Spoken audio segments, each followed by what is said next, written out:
We're rolling? Yeah.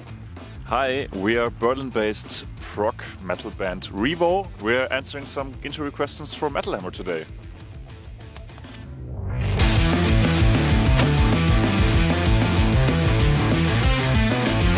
Hey guys, my name is Victor and I'm playing bass in R3VO, and I've been doing so since the very beginning of the band.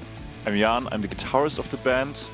Thanks to this guy who got me in the band from day one. Been very exciting ever since. Hi guys, I'm Leo. I am the vocalist and screamer. Hello, I'm Altair. I play drums for R3VO. So the band started, I think 4 years ago. We were all studying in the same school, and we had this one school concert we had to do, and I wrote this one song, it's The Stranger, the first ever release single. And yeah, I asked these guys to play with us. It was a fucking blast, it worked so well, and we decided to make a band out of it. And then we had the pleasure of Altair meeting us 1 year later. After our initial drummer Fredrik went back to Sweden, we had this guy playing in Cyprian at the time, and I saw him play and I was like, alright, that's the guy we want. Thankfully he accepted, and yeah, here we are.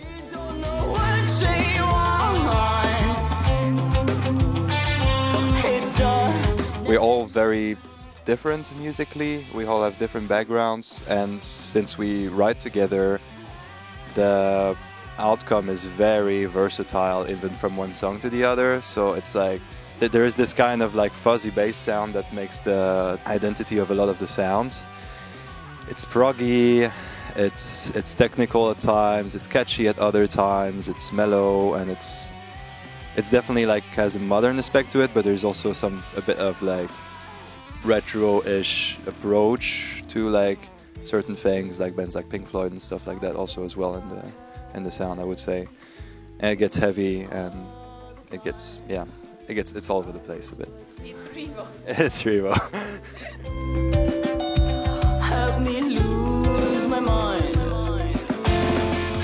That's a tricky question to answer because we all have pretty different influences musically, like how we grew up, and as such what we're bringing into the rehearsal room, what we're bringing as song ideas. And for me, for example, like I grew up listening to a lot of classic rock, like Led Zeppelin, Pink Floyd, stuff like this. And then at some point Victor turned me on to Rage Against the Machine and Opeth, and now I tend to listen also to a lot of Porcupine Tree, but also hip-hop or rap. Like it's really very diverse, but I think the blend of the four of us makes it interesting. And yeah, what? Absolutely. So I learned to sing from Kurt Cobain and Gerard Way from My Chemical Romance, but I mean completely different from you. And what about you? Growing up, it was a lot of new metal. Later on, the whole metalcore, like 2010s metalcore phase, and I've always been a bit interested by like more jazzy stuff as well. I go by phases, but definitely grew up on the heavier stuff. Yeah, I mean, me too. I come from early on from yeah, a bit like Altair, new metal world. I mean, my first albums like Meteora from Linkin Park, like definitely a crazy album. Like first Slipknot album, Evanescence also. I don't remember which album I had, but this one was definitely on repeat. And so yeah, definitely at the start came from this world. Then later on, I got more interested into hip hop, jazz, soul music, and nowadays my influences in terms of bass players maybe people like Tim Lefebvre, Mononion, people that try to come up with an interesting way of playing the bass guitar and an interesting way of creating sound, and yeah, going a bit crazy. And in terms of metal, I really like early Gojira. I used to be a big Opeth fan also. Used to be. No, I'm still a big Opeth fan.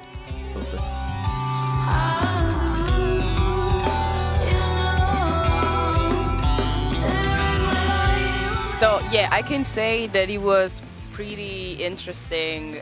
One time we had a concert and people started, I mean our friends and the audience that was there, started singing our songs with us whilst we were playing. And the first time that it happens, I think it's very shocking, and it's there is a very warm feeling coming from that, and I'm very grateful, and I'm excited to experience it more and more. Yeah, and other than that, we had the enormous honor and pleasure to play at 2023 Euroblast Festival in Cologne.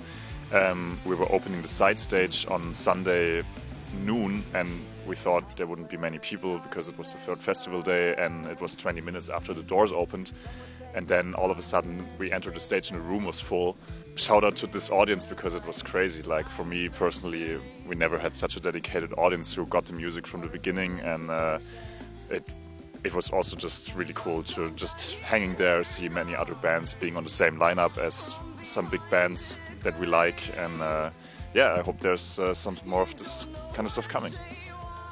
You can check us on all platforms. We have an EP out called Firefly, some music videos. You can find us on Instagram and everywhere, on Spotify, YouTube. And yeah, we got definitely some stuff coming in 2024.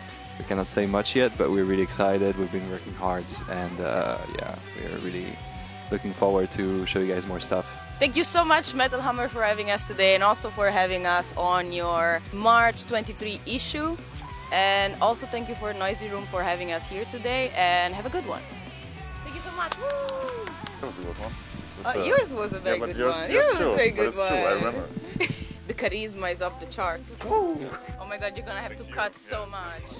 All the time I whisper to her, stop